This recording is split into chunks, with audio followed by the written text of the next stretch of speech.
Okay, welcome back to video number 3 of the 2.0 version of the free contract color course. This one we're going to be talking about contracts. Shocking. The first thing we'll do is let's look up the definition of contract. I'm going to pause for a moment and find that before without having you have to look here.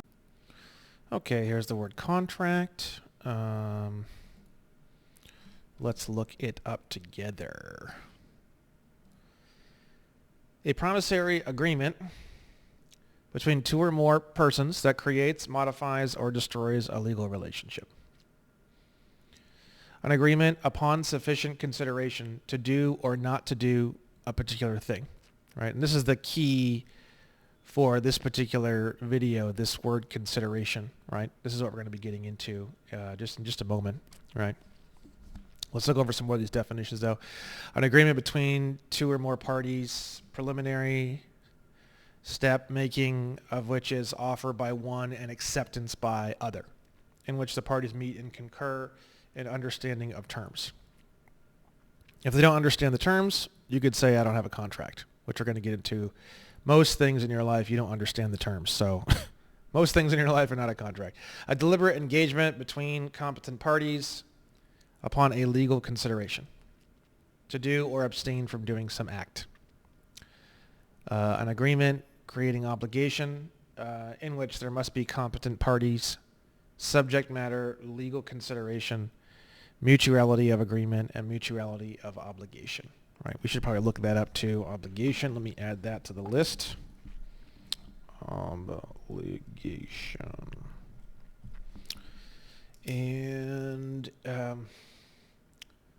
so let's actually go, I'm going to pause the video. Let's actually go and look at some of these words. Contract is going to be 470, page 470. So I'm going to pause you for a second, and we're going to head over to, I'm going to take a look and see where we're going to head up to next here. Okay, I'm back. We have obligation right here. A generic word derived from obligatio, having many, wide, and various meanings. That which a person is bound to do or forbear, any duty imposed by law, promise, contract, relations of society, courtesy, kindness. Duty imposed by law or duty binding parties to perform their agreement. An undertaking to perform. I like that. That's good.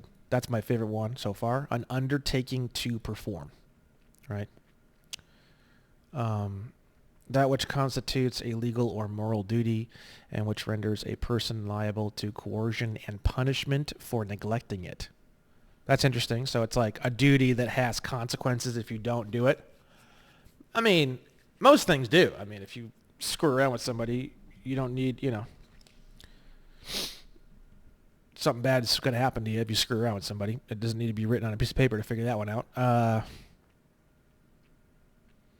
Okay. A formal and binding agreement or acknowledgement of a liability to pay a certain sum or do a certain thing. The binding power of a vow, promise, oath, or contract. Okay. You have a legal or moral duty as opposed to physical compulsion.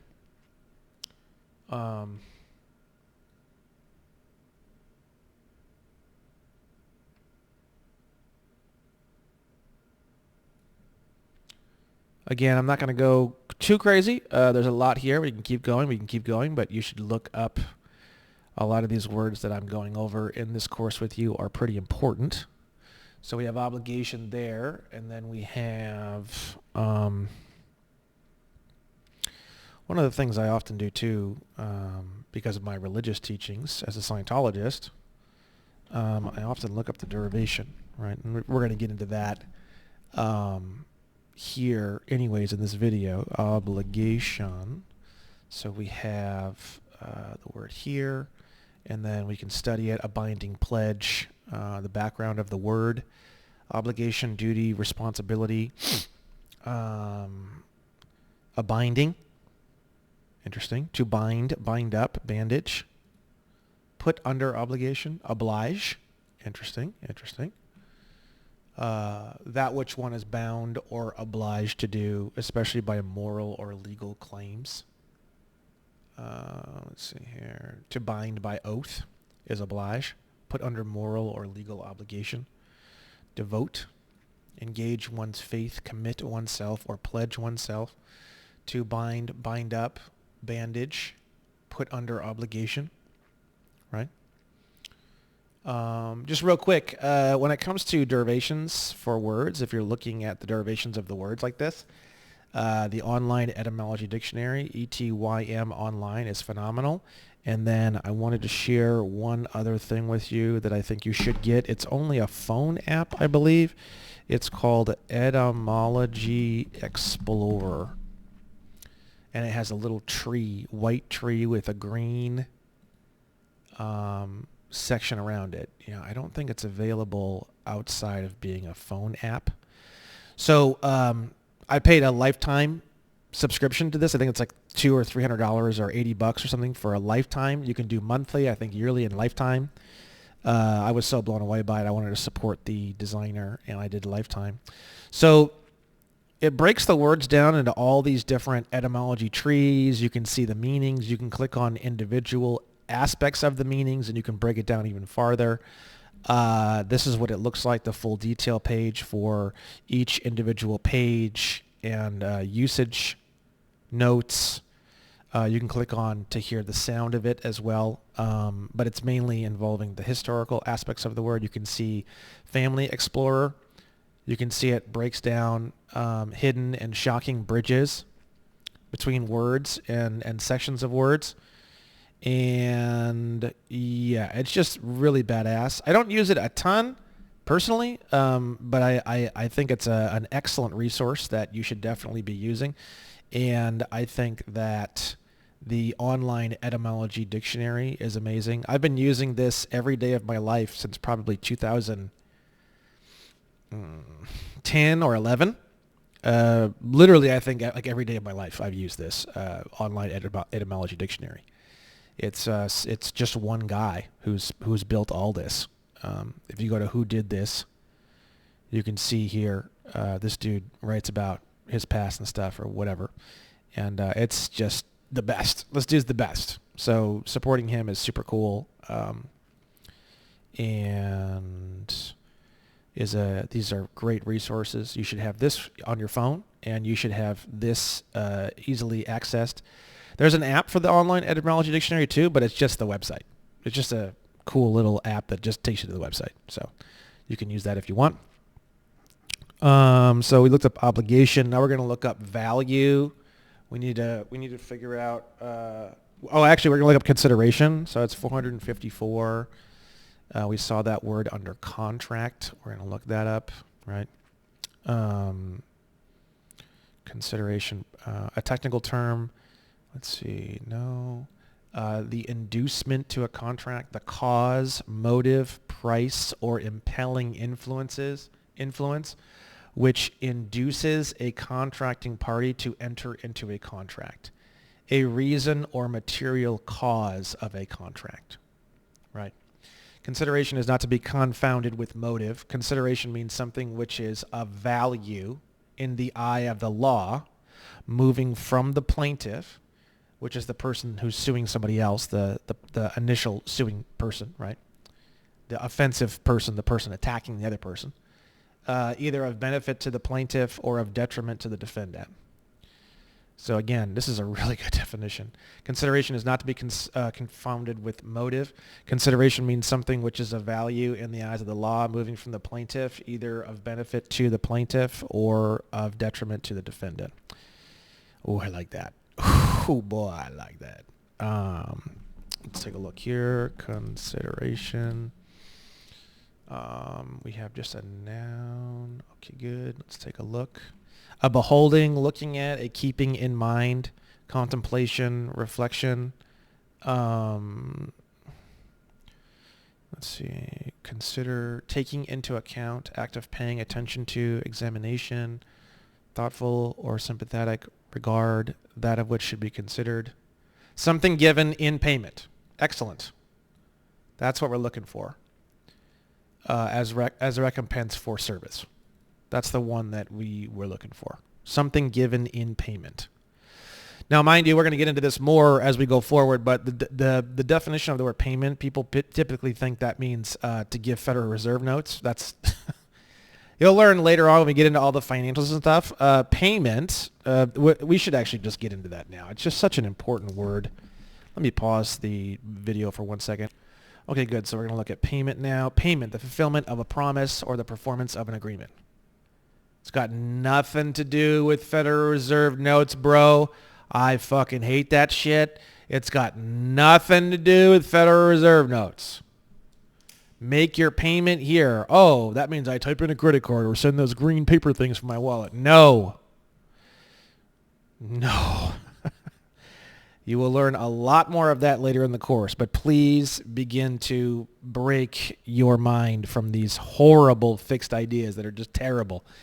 Payment, a discharge of an obligation or debt, but this is really the ultimate simplicity, a fulfillment of a promise or the performance of an agreement, the performance of a duty, promise, or obligation, discharge of a debt or liability by the delivery of money or other value by a debtor to a creditor where the money or other valuable thing is tendered and accepted as extinguishing debt or obligation, right?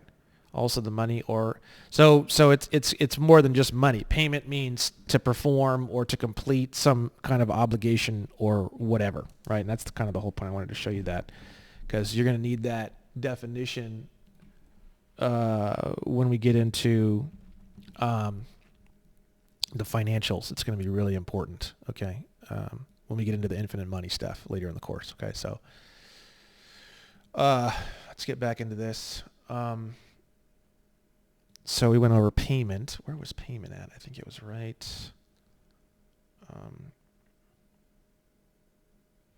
Consideration not to be confounded with motive. It's something which is of value in the eye of the law, moving from the plaintiff, either of benefit to the plaintiff or in detriment to the defendant.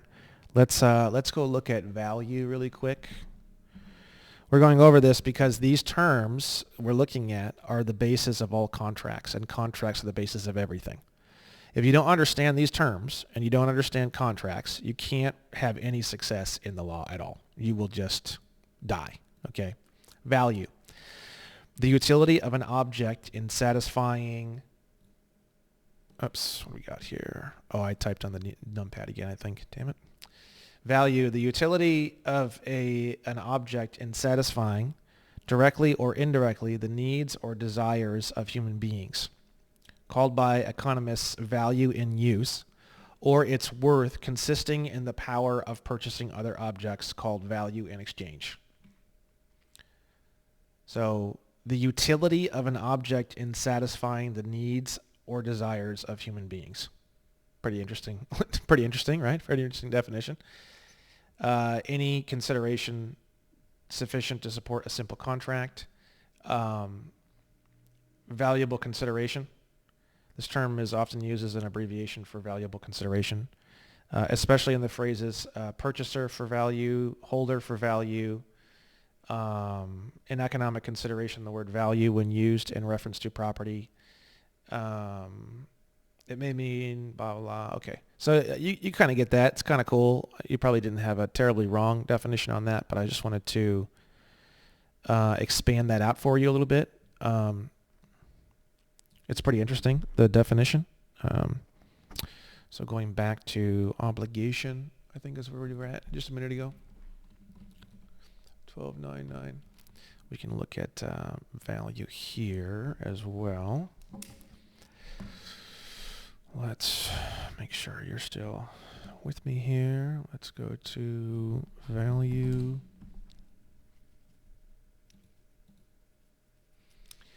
Price equal to the intrinsic worth of a thing. Degree to which something is useful or estimable. Worth, price, moral worth. Let's see here. Okay, fine. Value. So let's go back to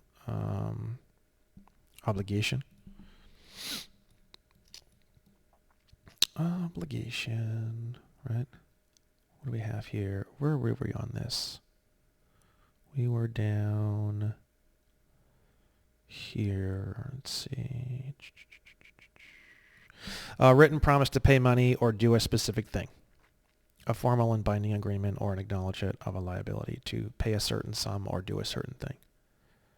So you get into an obligation and then you make a payment on that obligation. If you make an obligation to move a box across the house, by going and moving the box across the house, that's a payment. You are performing on a duty, obligation, or contract. You really have to disconnect your mind when it comes to the word payment. You have to disconnect your mind from this Federal Reserve note bullshit. Trust me. When we get into the financials, otherwise you're not going to have fun. Okay. So, what holds together a contract? It's value and consideration, right? So if we go back to consideration,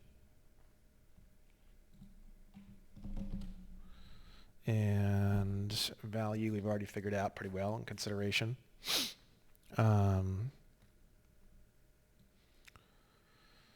Let's see here. Any benefit conferred or agreed to be conferred upon the promisor by any other person to which the promisor is not lawfully entitled, or any prejudice suffered or agreed to be suffered by such person other than such as he is at the time, blah, blah. Anyways, it's getting a little bit complicated.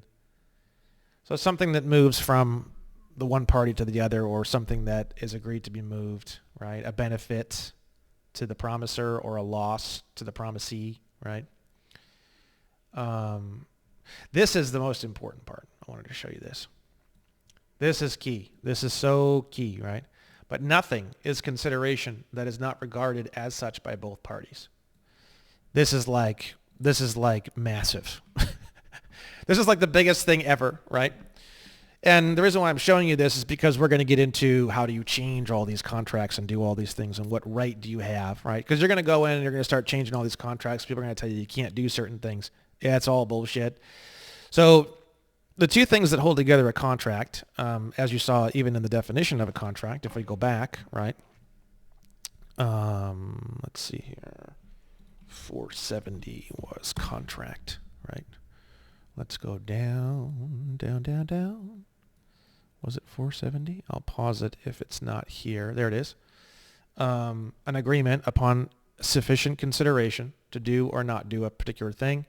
And then consideration. Things are only consideration if both parties agree their consideration.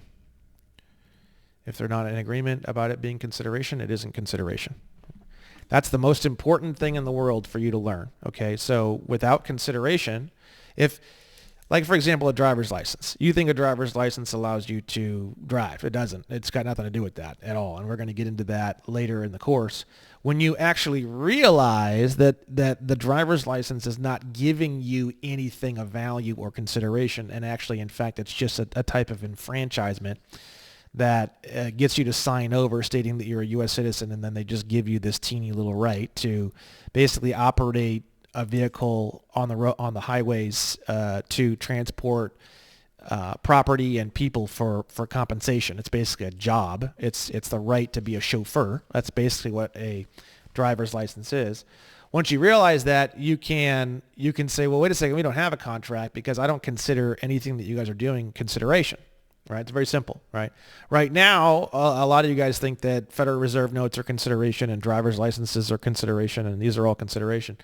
And you think that being a U.S. citizen is consideration, and then what you're learning is you're learning that none of these things are consideration at all. And once you realize that these things are not consideration, and once you communicate that these things are not consideration, then boom, the contract literally just disappears, because the glue or the spinal cord that holds together the whole contract is the consideration, the idea that you are being benefited. Benefits are completely subjective. I mean, if we look up the word benefit, which we can do, I'm going to pause the video. Okay, I'm back. We're going to look at benefit here. Advantage, profit, fruit, privilege, advantage, right? If you're a U.S. citizen, a driver's license can be a benefit. If you're a non-citizen national of the United States, driver's license would have absolutely no benefit for you, right? So advantage or profit, gain, interest in contracts. When it is said that a valuable consideration for a promise may consist of a benefit to the promisor, benefit means that the promisor has, in return for his promise, acquired some legal right to which he would not otherwise have been entitled. So a driver's license, because you are a U.S. citizen and because you're in the District of Columbia, you don't have the right to transport people and property for compensation. You don't have the right to work as a chauffeur. That's what the word driver means from Title 49. We're going to get getting into that later. I'm not going to get into all that right now. Okay. So you've acquired a legal right to which you wouldn't have otherwise because you've labeled yourself a U.S. citizen, right? A non-citizen national of the United States has all of those rights and doesn't need any sort of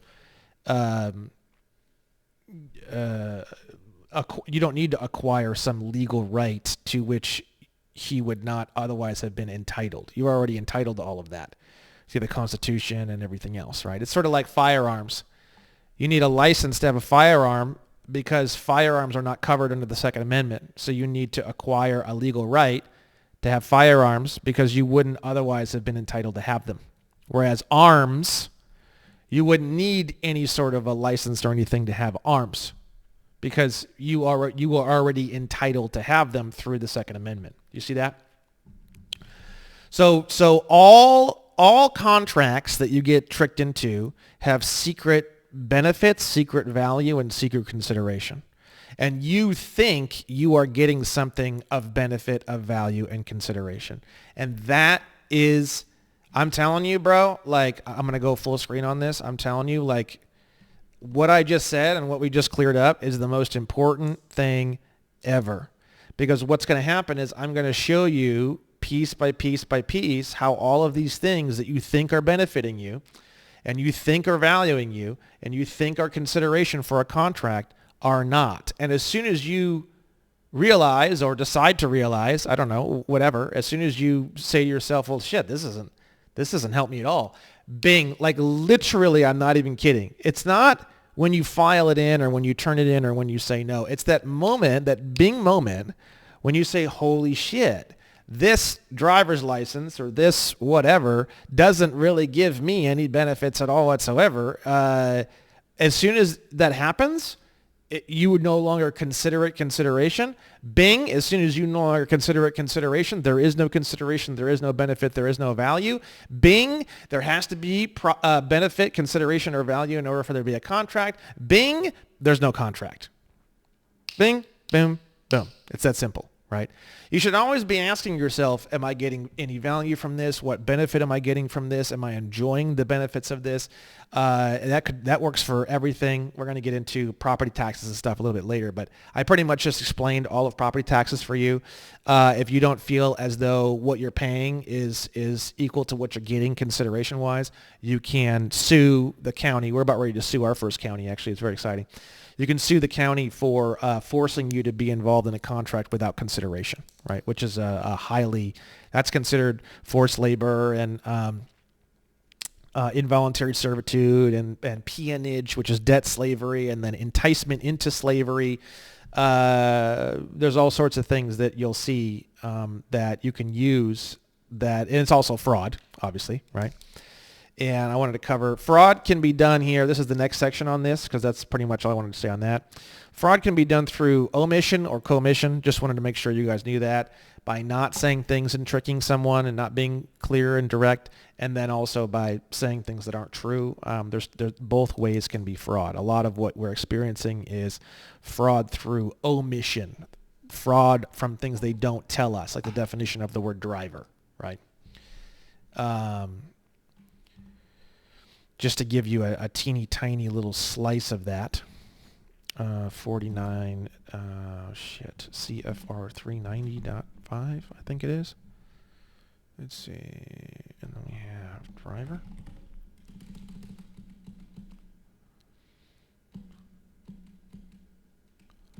Where is it? There it is.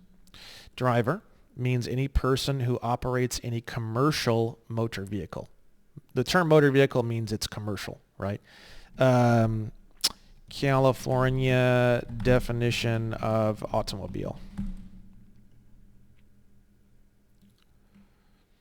We have here vehicle definitions straight from the California DMV website.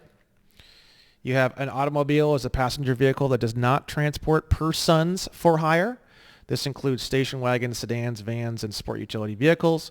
A commercial vehicle is a vehicle which is used or maintained for the transportation of persons for hire, compensation, or profit, or designed, used, or maintained primarily for the transportation of property, right?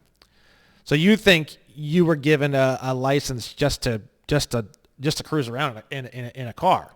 That's not what you were given at all. And when you realize that this is what you were given, suddenly you say to yourself, well, I don't do that. I don't need to do that.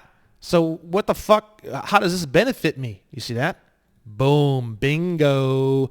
Once you start asking these kind of questions, well, how does this benefit me? What exactly? You want to be an astute purchaser, an astute consumer.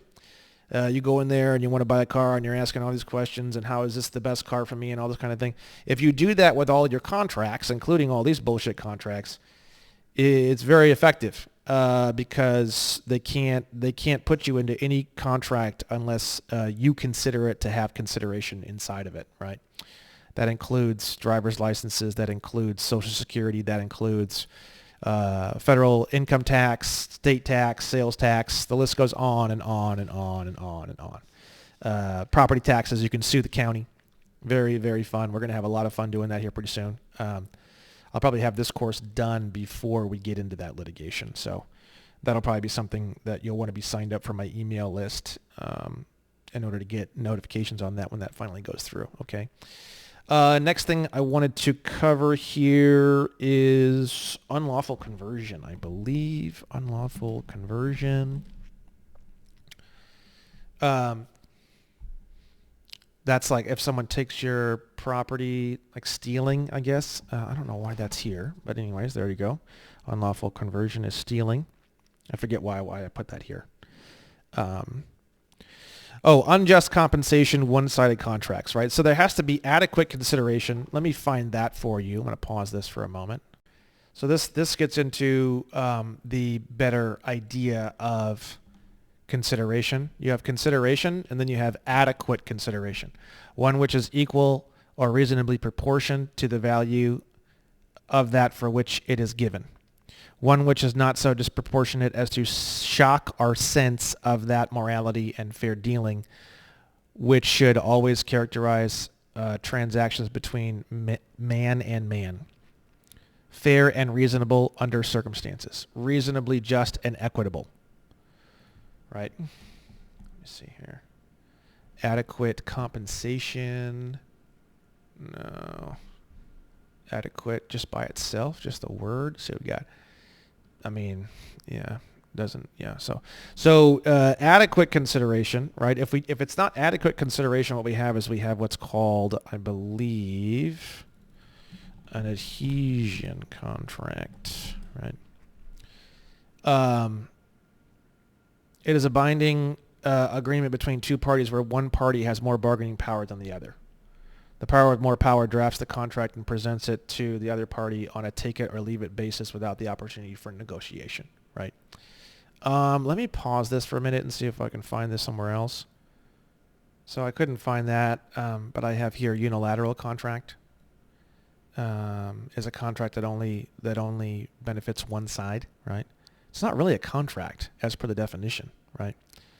Everyone has the infinite ability to contract, which is just sort of like it's all through the Constitution. It's all through like everything. So you can kind of like contract yourself into a unilateral contract that they're just not enforceable. So they're like, oh, we're going to sue you if you don't blah, blah, blah. And you're like, dude, like, no, it's not going to go anywhere in court. A unilateral contract, like a driver's license or whatever, or these other things, it's not, once you realize it's not consideration, it's just a unilateral contract. It only benefits them. And you can just get rid of it and fight them and sue them. And there's no chance that they can win. The 13th Amendment made, forced labor and involuntary servitude and all this kind of stuff illegal. So it's just like, are you forcing me to serve you in a unilateral contract? Oh, no. They freak out because they know that's like ultra fucked and illegal. This is how you get out of like everything. Like I could go through like every single individual contract like I did in the 1.0 course. But with the 2.0, I'm doing it totally differently. And the reason why is because when you guys really understand these words and you guys understand how this works, adequate consideration, value, obligation, payment, contract, and you understand how, an adhesion and a unilateral contracts work and that kind of thing, what you could do at that point is I'm going to show you an example here where you can write. So in the 1.0 course, we had something called a conditional acceptance. And I don't really use those anymore because it's more of like a defensive thing. They're forcing something on you, and then you say, oh, I accept that under the following conditions, and you make the conditions nearly impossible. It's not the worst thing in the world, right? But what's even better than that, in my opinion, because a lot of it, the whole point of this course is not to be a good defensive player. The point of this course is to turn you into an offensive maniac where you're just going after everybody. The DMV, the IRS, you don't give a shit. You're just kicking in doors. That's kind of the whole point of this course. That's kind of where I'm trying to get everybody to.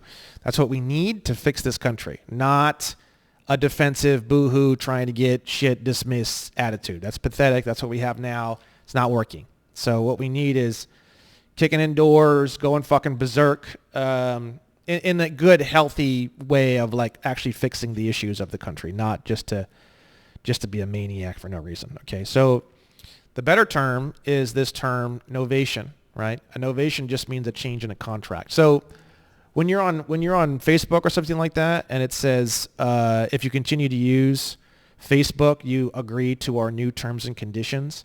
That is a novation. Now you think to yourself, I can't do a novation with them. You can do a novation on absolutely anything you want, literally anytime you want. You could do a novation on your IRS contract. You could do a novation on your driver's license. You could do a novation with the state in terms of corporate whatever. You could do a novation on literally any private or governmental or any other contract anytime you want. You could do 6 of them a day if you wanted to. You could send 6 different novations to the DMV in one day because you changed your mind five or 6 different times in one day. Okay? Doesn't matter. So a novation, right? I'm going to cover this with you. So this is a little bit more advanced. I'll be going into this more later on as this is from actually the new 2.0 version of the litigation that I have popping. So no one's even seen this document yet. By the time I release this course, I still probably won't have this particular lawsuit going. Maybe I will. We'll see. It's going to be around the same time period. But this is my 2.0 litigation, right? So we have a definition section. We have novational points, right? So one of the things I do in the novation is I clarify the parties. So I clarify the definition of the word person, clarify the definition of who actually was on the birth certificate. I'm not going to read all this. I'm just going to put it on the screen here, and you can read it. Let me, how do you zoom in here? Here we go. Let's make this nice and big for you. There we go. So you can read this. If you want to read this, I'll scroll down this. And you can see here that there's some information about what does it mean, certificate of live birth. Let me just do a full screen on this.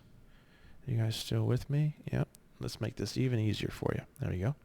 Because I know I'm on the lower left, so I got to be careful, make sure I'm not taking up the screen. So this goes into the various aspects of my life and these definitions and what is the certificate of live birth and what is the party and who am I and what's a person and what's a natural person and naturalization and the birth certificate and the all caps name and the trademark number and stuff. This is all a little bit more advanced, so I'm not going to get into all this right now. I'm just kind of giving you an idea of what a novation would look like. clarifying the definition of the word individual, clarifying the definition of the term natural person, clarifying birthdays. This is all part of the novational process where you can go in and you can change and clarify literally anything, right? So this is where it's going to make a little bit more sense, right? So we have other parts of the novation, right? All previous assumed or expressed arbitration agreements are hereby void due to fraud and lack of consideration, right? So what that means is arbitration is basically like you agreed to not go to like an actual big boy court. And you don't have discovery in arbitration, and you don't have access to a jury in arbitration. And oftentimes arbitration is like retired judges that are actually on the payroll of the company of which does the arbitration. Arbitration is literally bullshit, by the way. Don't ever. There are some people who get wins in arbitration. I'll be the first one to tell you. There are plenty of people who actually get some things done in arbitration. So if you are in arbitration now and you're a bit stuck, then it's okay. Don't feel hopeless about it. But you want to do everything under the sun, moon, and stars to kill the absolute fuck out of any possibility of going to arbitration. Arbitration is trash, okay? No parties are any longer eligible for any arbitration activities, and discovery, right to a jury trial, and all other rights of due process are hereby retained explicitly by all parties. That's the first point of novation, right? People are like, oh, I signed an arbitration agreement. Nothing that a novation can't fix. You no longer consider that an arbitration agreement is consideration, boom. But let them know. If they don't know, that's not really going to work too well, right? You have to let them know. You have to actually send these things, right? Without prejudice, which is something we're going to get into on the next video, I think. It's a way that when you sign your name, you write without prejudice, and it's the same thing as saying I reserve all of my rights. It's the same thing, okay? So I reserve all of my rights, and the reserving of all rights is hereby activated for both the all caps ens legis as well as myself. All rights are reserved at all times. This is getting into some financial stuff. This is the infinite money stuff. I'm not going to get into this now. So please do not try to understand this right now. I will be getting this into great detail later. That's infinite money. This is really fascinating. I haven't even tested this yet. This is just a little idea I had. So Title 18 is like for criminal statutes, right? And you can't use criminal statutes as what they call a private individual. They say no private right to action. I already had a bunch of problems with this in the courts, right? I had no clue this was part of the problem, right? So what I did was I created a novation, and it adds all the Title 18 crimes, which normally don't have a private right of action in litigation, are hereby entered into this novation as a contractual aspect of our private agreements, meaning that all of these codes are now enforceable in a civil court as a private part of our contractual obligations. And these codes are now active to being causes of action in civil court, right? So this is like the craziest shit ever. This is actually Joey Kimbrough, my right-hand man, the guy you're going to see in Williams & Williams law firm, and then also in some of the later videos about litigation. Brilliant man. This was actually his idea. So we're just about ready to start testing this out. It's going to be super fucking hilarious. I can't wait to see how they handle this. Anything that was previously pledged as collateral on any accounts or loans above and beyond the original promissory note is hereby released and is no longer attached as collateral. We're going to get into how all that works later in the infinite money. It's really not that complicated, but right now it's not something I'm going to get into. More stuff on infinite money here. And naming them as the fiduciary, right? They think they're not the fiduciary, but when you swap some things around, they do become the fiduciary, which is what I'm trying to figure out right now with a lot of my litigation. Your fiduciary duty is to ensure the clean, direct, and honest. So basically, like the original promissory notes and stuff that you sign on your mortgages and your cars and stuff, they take it to what's called the Federal Reserve discount window, and they swap it for Federal Reserve notes, which I'm going to teach that later, not now. That's all the infinite money stuff, right? So the fiduciary, I'm clarifying that their fiduciary duties are to get that done in a certain way that they normally don't do it, basically, right? So I'm not trying to get all crazy with this, but I'm just showing you. And then here we go. Here's a value and consideration clarification section. To be clear, all lending was never is not considered consideration because there is no lending going on, but facilitating Federal Reserve services, the discount window. So I'm explaining what is and is not value and consideration, and then now that I've cleaned that up, now we're giving them direct and clear orders, right? So they have a choice. They can either follow the orders, or I'm going to sue them for breach of contract and breach of fiduciary duties, right? So that's kind of like, this is my new 2.0 way that I'm doing this. Wasn't doing this for the first 4 cases. I haven't filed these cases yet. I'm doing a lot of sending them letters and building up things, and they're sending me letters, and I'm building up all the evidence. So this is kind of like the new way that I am doing these 2.0 litigation situations. I'm just showing you a little bit of an example of what a novation looks like and what it's based off of. But if you just understand the idea that you can change any contract you want, and there has to be consideration, and you define what that consideration is, you realize that you're actually the one in the driver's seat of all the contracts in your life. I don't need to go through every single contract like I did in 1.0 and explain every single one in great detail. It's just not needed.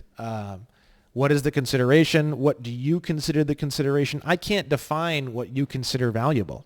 If we go back to the definition of the word value, where was that at? That was 1797. So the question that you have to ask yourself is, what utility am I getting from this object that is satisfying my needs? That's it. If you're not feeling as though there is utility in you in your relationship with your county, the person that you pay. So the way that the counties work is you pay property taxes, and in exchange you get fire and police, and you get when you have to pull permits and stuff, like, they consider that as though they're helping you. They're helping you to build a decent pole barn by making sure that the poles and stuff are certain length down in the ground, right? They're helping you by making sure you don't dig up an electrical line, right? So you have to be very, very, very clear about what do you consider to be value and what do you consider to be consideration in all of these various contracts, right? They're not going to have any clue what the hell you're doing. That's why near the end of this course, we're going to be getting into litigation, because you're going to clarify all this and send all this in, and they're just going to be like, what is this? And they have no idea. They don't have any clue about how any of this works. They have no idea about anything.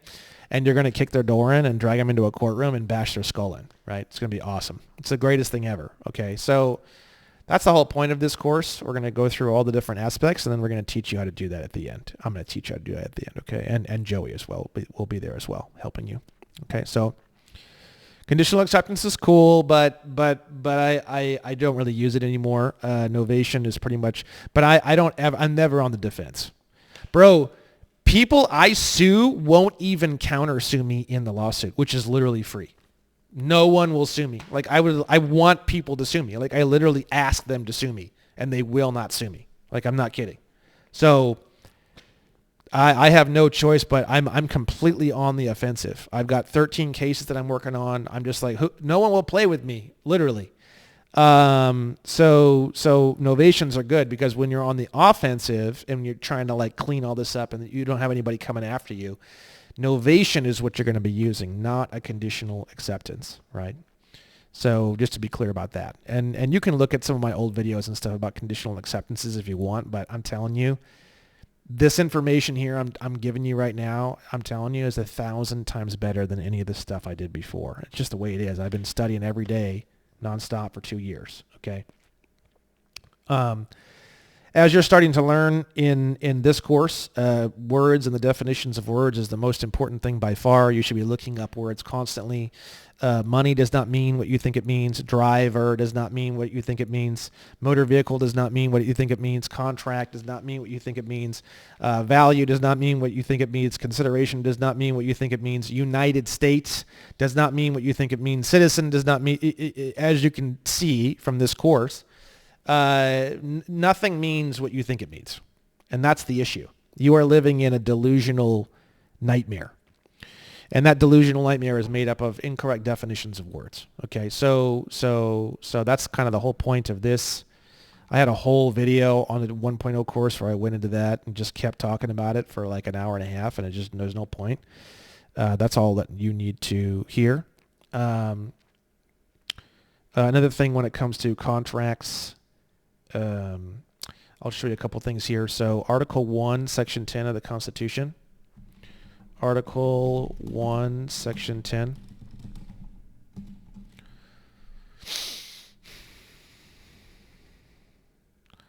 No state shall, let's see, I may pause the video in just a moment if I can't find this. No state shall, give me just a moment, I'll pause this for just a moment. Here we go. So Article 1, Section 10, Clause 1, it's known as the contract clause, okay? No state shall pass any law impairing the obligation of contracts, right? This is also another really powerful thing that we're looking at here. You have the infinite ability to contract or not contract as you see fit. And there's a lot of things that have kind of fallen away, obviously, in the courtroom, such as cars and traveling. That's one of the worst ones. You really got to fight for those ones. The Second Amendment, sometimes you got to fight for those ones. There's certain ones that they've sort of we've allowed them to have way too much power over. Contracts and the infinite right to contract and the infinite ability to contract is still very, very much intact in the court system. They still take this very, very seriously, even to this day. So you got to realize there's a lot of power here. There's a lot of ability to do anything you want here. It's very, very amazing learning more about it. No state shall pass any law impairing the obligation of contracts. And then you see that very, very seriously taken in the United States Code at 15 U.S.C. 1. Every contract, combination in the form of trust or otherwise. So a trust is a contract. And we're going to be getting into that in the next video. We're going to be getting into trusts, right? Trusts are very, very simple. It's a contract for a trustee to take care of an asset on behalf of beneficiaries. That's it. And I know in the last course, 1.0, I didn't really say much about it because I didn't really understand it at all. And it's just taken me a long time to understand it, which is so funny because when I finally understood it, I was like, this is so stupid simple. It's so dumb. Like, why is this so hard for me to understand? But I'll explain all that in the next video, right? So a trust is a kind of contract. So when you see there, when it says every contract, trust or otherwise, you could just kind of remove that, but they're just saying that to be cool, right? But a trust is a contract, so you can just say every contract in restraint of trade or commerce among the several states or with foreign nations is declared to be illegal.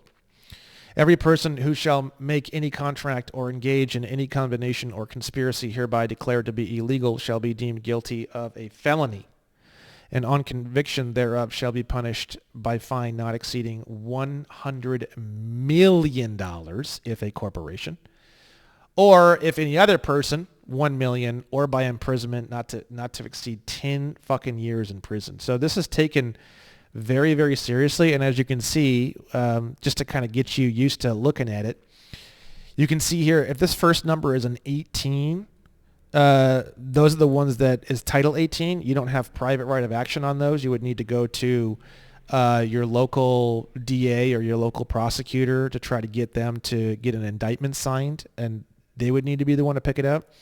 Since this one's not in Title 18, you can use this one as a private right of action. I'm pretty sure, I'm like 99% sure you can use this one in a private right of action. We're going to be using this one for the first time, I think, in one of the cases here pretty soon. But anyways, let's say, for example, you have a business license and they're like shutting down your business because you didn't renew your business license. This is what you can use. So easy, bro. So fucking easy. 15 U.S.C. 1.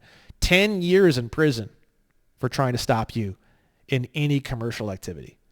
And I'll tell you, you could even use this for drug trafficking. I mean, this is not a joke, bro. Like, they're coming after you for drug trafficking, and you could Human trafficking wouldn't work because people are like, oh, what about human trafficking? No, because you're hurting people. That would be a violation of common law, right? You can't. They'll say that drug trafficking is hurting people too. But then they would need to have actual victim that would need to press charges. So if they don't have a victim that's pressing charges, then you could use something like this for like drug trafficking and stuff. You could do. It's crazy what you could do, bro. It's crazy. I mean, there is no way anyone can stop you from doing any sort of exchange or contracting or doing anything you want the way that you want it. The problem that you have and the problem that we're trying to address in this course is you don't understand how a contract is put together, and you don't understand how to kill or have or change or adjust or get enforcement on your ideas of what is consideration and what's not, and the fact that you have been wronged. And how do you even know that? How do you even know you've been wronged? Well, anyone stopping you from literally anything contractually or commercially, 15 USC 1, if they're a corporation, 100 million smackaronis. It's a lot.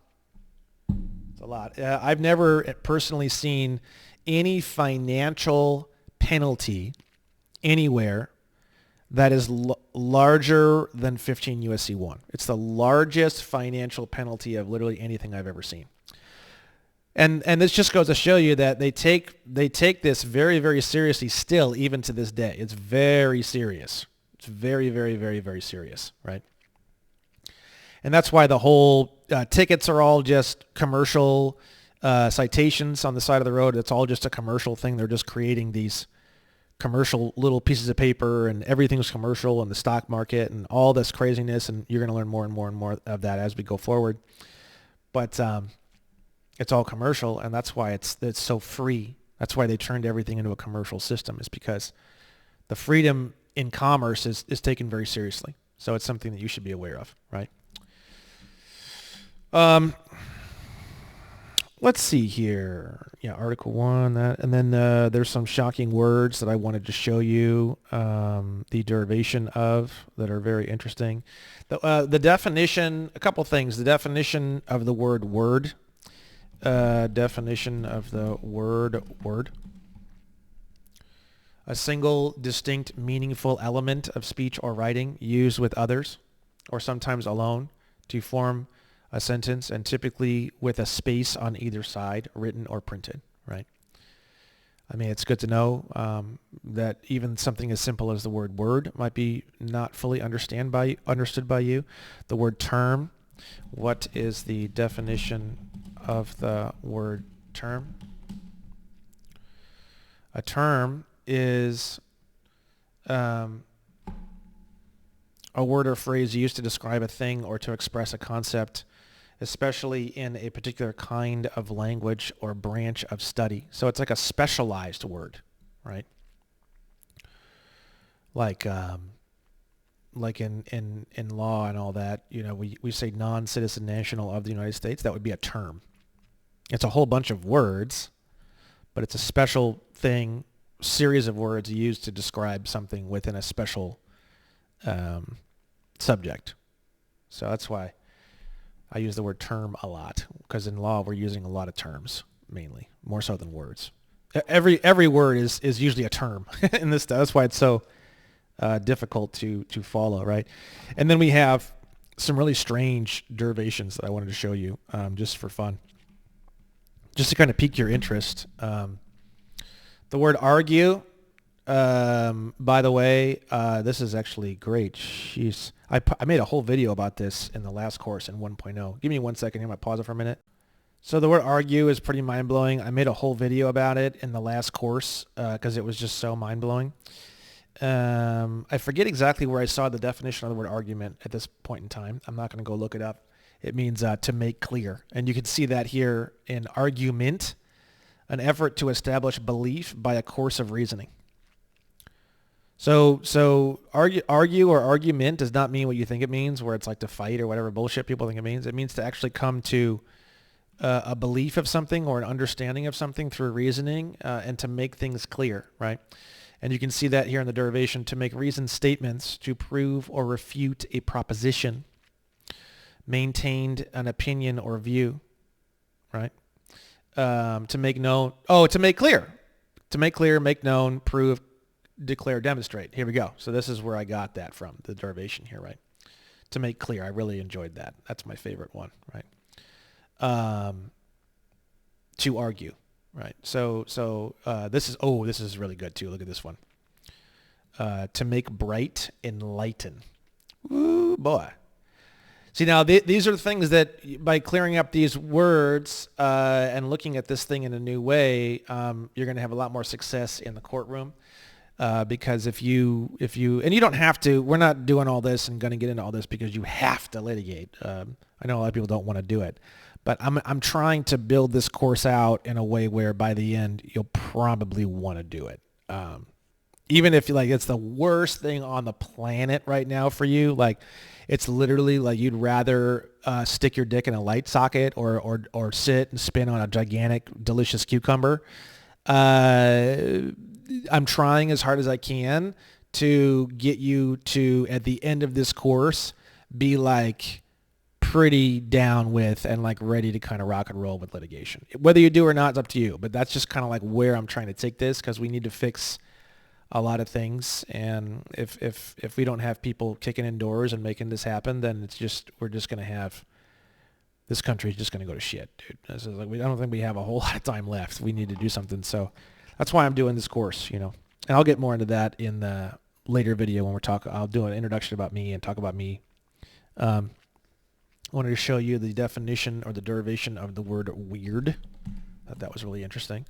And this is just to give you an understanding that you really don't understand the definition of like literally any word in your whole life. Like I'm telling you, the sooner you wake up to that reality, the sooner your life is going to change, dude. Like you literally don't have a fucking clue about anything, and it's okay. I was there for a long time, but we have to get you to that realization. Not to be mean, but once you come to that realization, then you're going to start getting real curious, and then once you get real curious and start looking up every definition of every word, that's when you're going to become a real fucking powerhouse. I assure you. Okay, so we're trying to get you to powerhouse level. We're trying to get you to understand all this stuff, and then we're trying to get you to be able to litigate as a powerhouse. Okay, that's kind of the whole point of this course. That's what I'm trying to do. Okay, so weird. Having power to control fate. Fate, chance, fortune, destiny, the fates. Isn't that cool? Weird means to having the power to control fate. I'm like, wow, okay, I want to be weird. Reason. Right, let me look that up. I want to pause it for a minute. So here's reason. They always say reason with the courts and reasoning in the courts and reasoning with litigation.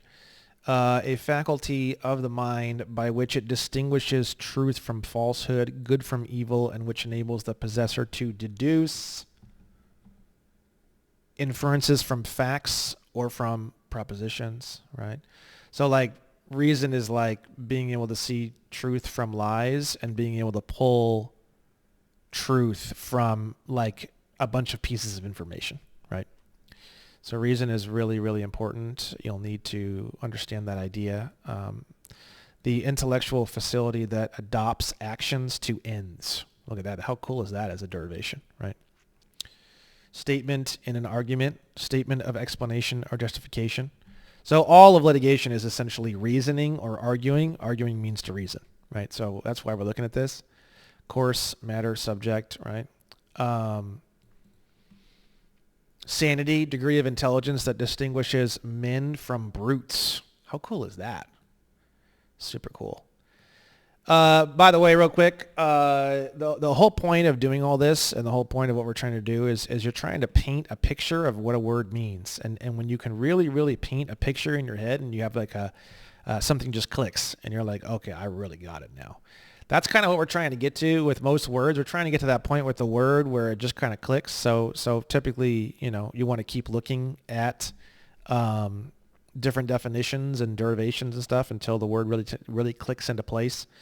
I'm a Scientologist, like I said earlier, and that's kind of a technology that I learned from L. Ron Hubbard, and Let me see if I can find Scientology free course on study technology. The technology of study course. If you want to learn more about the technology of study that I've used for many, many years and that I use on, and basically without this, I wouldn't be able to do anything that I am doing with law at all. It's a free course and you can start it here. It says it takes about 6 or 7 hours to do the course. I think it's free. If not here, I'm sure it's free somewhere else. Let me see. Start now. I think it's free. Anyways, I wanted to show you that in case you're interested in finding out how does Brandon do all this? How does he look up all these words and do all that? And the answer to that question is this study technology here. And I'm very, very proud to say that. It's I couldn't read before I learned this technology. Literally. Couldn't read at all. So it took me many years to get up and running. I'll tell you more about that later on my video. But I've been looking up every single definition of every single word, and I've been looking at the derivation of words consistently, constantly, all day, every day, since probably around 2010, 2011. So that's why this whole legal thing is so easy. I've been doing this for quite some time, professionally, I guess you could say. So reason, right, has some really interesting stuff here to be said, right? And we have nice. I wanted to show you guys this one. It's really funny. Nice. It means foolish, ignorant, frivolous, senseless.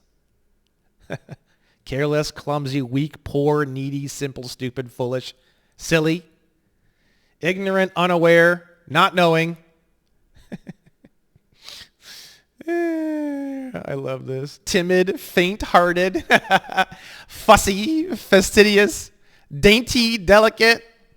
And then all of a sudden, it became precise, careful, right? But most of the time throughout all of history, nice means you're a dumb fuck, basically, right? Which I find pretty funny. Family. Look at this one. Servants of a household. Family servants. Domestics collectively, the servants in a household. That was pretty interesting. Servants, right? Servant, slave. Pretty wild, huh? I thought that was kind of crazy. I wanted to show you guys that. And idiot, right? Idiot. This is fascinating, especially for what we're learning in this course.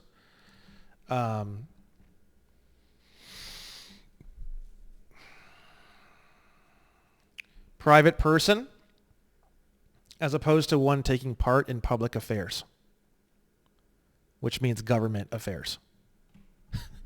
The word idiot means non-government worker, non-citizen. It meant that quite a long time ago, it looks like. When was it? 12th century? Kind of interesting, right? They turned it into something bad. Interesting, huh? The idea of defining a word, by the way. I wanted to go over that with you as the last thing here, it looks like. Defining a word, the reason why words make you feel confused is because they're limitless. They don't have any limits, right?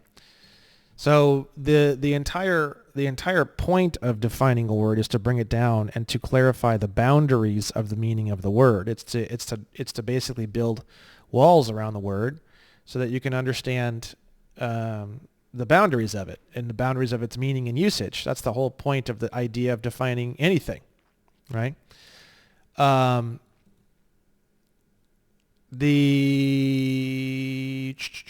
it means to limit. That's it right there. To limit, determine, explain, right? To bound or limit completely. So the exact and specific boundaries determine, declare, or mark the limit of. That is what you're doing when you're looking up the definitions of words, terms, and phrases. You're looking to figure out in your own mind and feel really good about the mark or limitation of the meaning of words, terms, and phrases. And that's what you're looking for. That's what you're trying to figure out all the time, right? So when you feel as though it's like, oh yeah, it seems very limitless and there's no boundaries, it makes you feel like very lost in space kind of a feeling, right? And when you really clarify everything and you really tie it all down and you determine and declare and mark the limit of it, and you take the time to actually do that for the word, term, or phrase, all of a sudden it clicks into place, and then now you can use it, and now you are in control of it, and you are the boss of your own future. And that's how you're going to win any of this stuff, or any of this litigation, or any of these contracts, is through the war of the definitions of words. Okay, so that's it. And that's a bunch of videos from number 1 that I wanted to kind of roll in here at the end. So that's all I wanted to go over for this third video. I will see you guys at video number 4. Bye-bye.